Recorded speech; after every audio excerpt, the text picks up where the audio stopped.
Hey. Okay, so I'm gonna give you guys a brief check in. So lately I've been like practicing music, full stop, right? I have been working on, writing some more songs. I have been also like reading this book called Musicality, and it's like touching on every single thing that helps you essentially become the artist that you want. Um, it has 1,000 pages. One of the chapters that I just finished reading was about audiation, basically when you can hear the song fully in your mind before you hear it or before you play it. Which there's like it touches on three levels. The first level is kind of like small pieces of it. So even if it's like an intro instrument, and it's kind of like maybe like a flute or something, and you can clearly audiate that in your mind. And then level two, you're like extending the phrases and stuff. So it's basically like what you are already doing when you're like memorizing your like favorite song. Level three is like basically the full song, or like the full instrumentation and like all the details and nuances that go into that song. So for instance, like Sports Car by Tate McRae, like I can honestly from start to finish and even like in the middle, um during like the I mean, I I would say I could pick up on most of the instruments and like the background sounds and like vocals, and I can like audiate that pretty well in my mind. Um, some days is clearer than others, but for the most part, like I can get like that very clear start.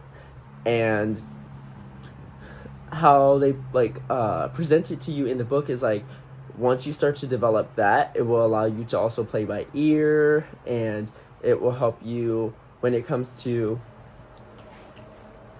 basically like reading music. Like let me see, with Blank Space by Taylor Swift, when I look at the notes, I can like literally audiate that in my brain. So I'm working on trying to tie that to actually playing the piano over there. Um, because to be quite honest, for the longest time, I had like just trouble connecting everything. And you have like your four H's, which one is hearing, another one is the heart, um, your hands. So it's basically like applying that to like playing, and I can't for the life of me remember the final H. And I didn't do those in order, according to how the book presented them to me, but I think it's like fantastic because it's also teaching me how to connect it to my heart, so I can like actually connect the emotions, because the way that they also present it in the book is like once you start to connect the four H's together, it will allow you to play the music that's in you.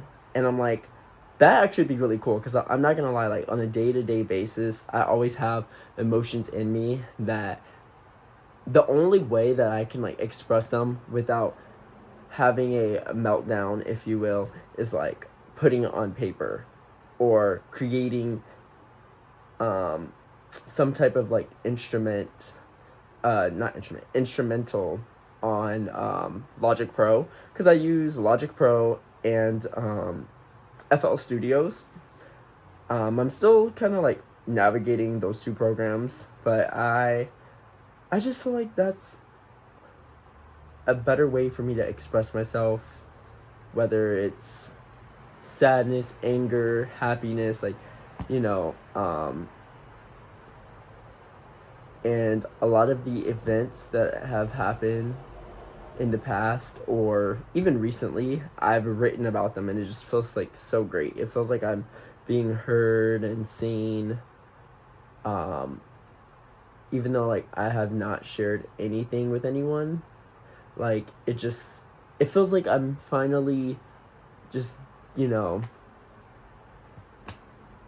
getting everything that I needed from like a friendship or a companion that I didn't get, if that makes sense. And like honestly, they talk about well, they gave a quote by Ella Fitzgerald that basically summarized that the human voice is the like first instrument that people have access to and that they were given.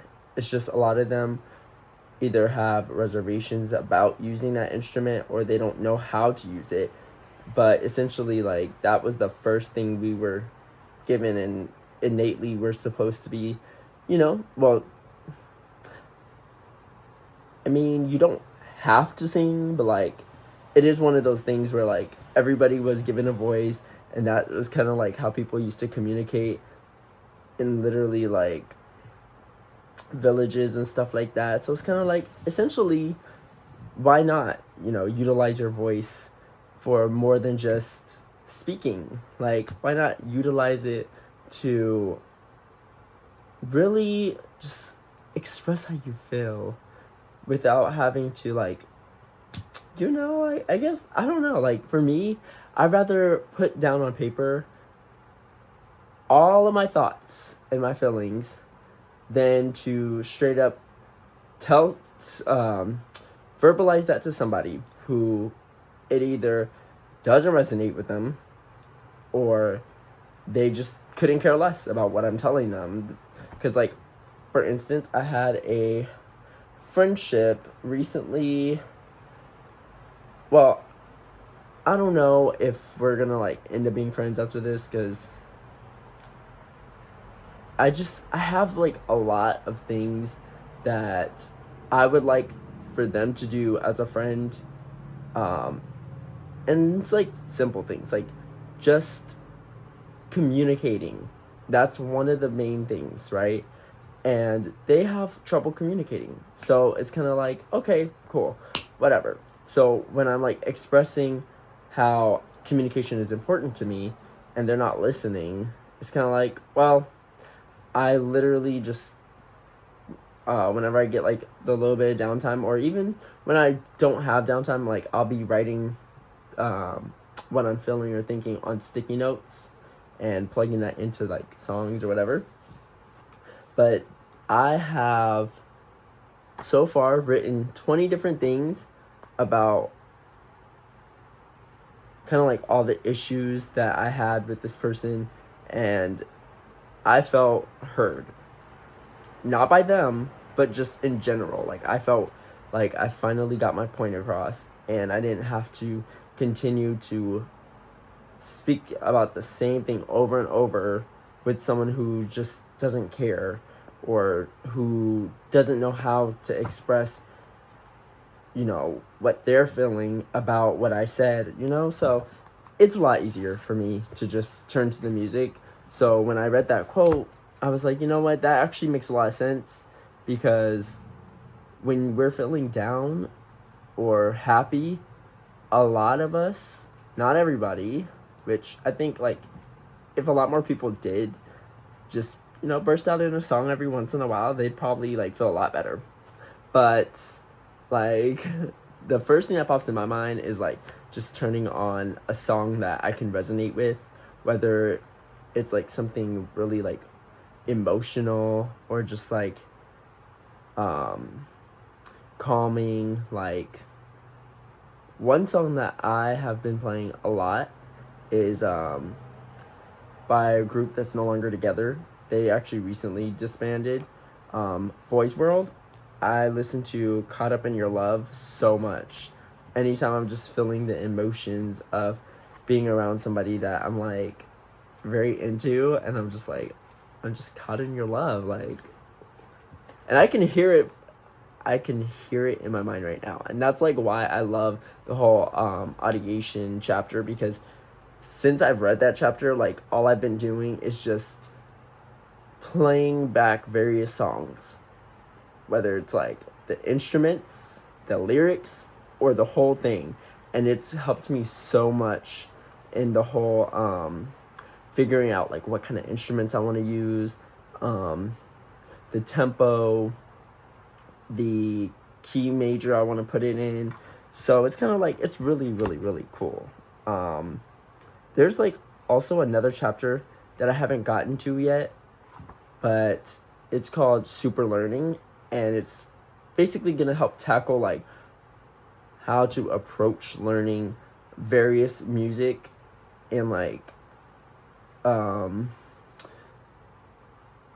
was the in like convergent learning, so that way you can basically get the same outcome in different like ways of learning it. And I think that's actually really crucial to building like that repertoire with your like music in general, like not your music specifically, but within like in the realms of music, because you like be able to, for instance, like play by ear. You can get there multiple ways. Like if you sit at the piano and you're like practicing what you hear, or you play and then you like do like a playback of something, and you start to what I used to do like at school, I would like sit down, I'd play a little bit, record that, play it back, listen to it, then I would go and find a video of what it is that I wanted to play or try to attempt to play. Then I would play that. Then I would go back the following day, play it before I sat down at the instrument. Then I would go ahead and try to replicate it. So I went about it like different ways, and the book talks about how that's actually extremely helpful, especially when you're trying to build your ear towards music and just like overall create that neural pathway to kind of just like build that foundation. And I was like, okay, that makes a lot of sense. So I've been doing that. But one thing that I want to start doing more of is reading music, like, well, because I still have to like figure out certain symbols and stuff, but reading the music, sitting down, playing it, recording it, then playing that back, then playing the actual song, or listening to the instrumental getting played, then go ahead, sit down, and try to replicate it, follow along, record myself while doing that, see if I'm getting there. Then the following day, I want to go ahead and audiate it, play it while recording. Then I want to go back and do a playback to see where I'm at. So I want to do that like a few times during the week. And then I've also been working on a lot of I should get like a separate camera so I can like actually pull up the stuff, because I'm like trying to remember what the apps are called. But there's another app that has been helping me do like vocals and vocal training and stuff, and like the breathing techniques and things like that. And I've been doing that. I pay yearly for that, and it's extremely helpful. It has like so many different exercises. It has exercises on riffs, runs, deep breathing, so you can, you know, work on your like breath control and actually applying that towards your like singing. And then it also has where you can like, they have other exercises on what do you call it, articulation and matching like pitches, so you can also like start to tune your ears. And it's just like, it's great. And the another chapter that they briefly touched on that I'm looking forward to is ear training. So it's going to be giving you like the actual like exercises you can do to really start to train your ears. And they said that the first step, doing audiation, is a great way to really start to train your ears. And I have noticed it is, because I've been able to match pitch a lot faster. And I started to understand that if I like match the key that a song is in, and I hold that key and I sing in that key, it's actually staying on par. And I was like, I did not. I'm not gonna lie to you. I knew nothing about music before this. I just thought, oh, music is so nice. Like, it's so cool. It speaks to me. Blah blah blah. The whole like typical, cliche thing that people say about music, right? But I didn't realize like there were certain things going on in which made music emotionally connect for me, and I was like, that makes a lot of sense. Because also, like, when you tap into the psychological effects, then it starts to really make sense on why not only do things sound good, but it feels good. And you're like, so then when it was talking about like the 4-H's, I was like, okay, that is actually starting to make a lot of sense. It's starting to make this whole journey like fun. And it talks about how if you are on this journey, it's better to enjoy the journey because it will allow you to also grow and, take the mistakes and, learn from them rather than being like, oh, I can't make any mistakes. And then you start to feel like it's difficult. You start to falter because of the simple fact that you're not enjoying the process. But when you enjoy the process, you allow yourself to make mistakes. You go back to those mistakes. Then you start to kind of develop ways to correct your mistakes rather than being like, oh, I can't make any mistakes, which then further creates more mistakes. And then you start to have a terrible time. Then you start to be like, yeah, it's not for me. I don't want to do it. And that was like something I kept getting caught up in, was like, I don't want to make mistakes. I want to be good. I want to be great right out the gate. And that's not how that happens. And then thinking that is solely talent based is actually inaccurate. And you really, once you understand that you build your like voice to be what you want it to be, and you're not just born with it, that is like the biggest obstacle that I had to like overcome, because I always thought like, oh, if I wasn't born with it, or if I wasn't doing it from a young, because granted, from a young age, I did used to like sing along to songs and do little performances and stuff, but I thought because my parents didn't put me in those lessons that it's not something I was supposed to be doing, or something that wasn't meant for me. And it's like, at the end of the day, if it's something you want to do, just do it. Don't worry about if you didn't get in early or whatever the case. Because like my goals for music is just to like put out the music that I enjoy, and also like allow myself to be more expressive without having to actually talk to people who couldn't care less, basically. And it's just another way of me allowing my inner emotions out so I don't like bottle everything up. But like, honestly, I love the process. This journey so far has been very informative. It's been really cool just like learning all the new stuff, and I hope that eventually, or like pretty soon, I can start to like release stuff, because I've been writing a lot. I've also been like reading on like the type of like, I guess you can say like the type of ways to actually connect music from an instrument standpoint to mixing and mastering and recording. And I've been like learning all the little nuances that go into creating actual songs. So I'm really excited to apply it, you know what I mean?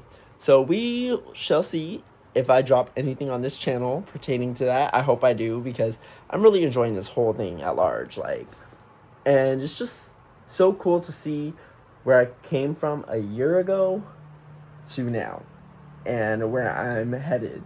Like, I don't even care if my music ever hits mainstream. I just know that, like, I just love it. Like, I just enjoy it. I do. Should not be doing that goofy shit. Let me go.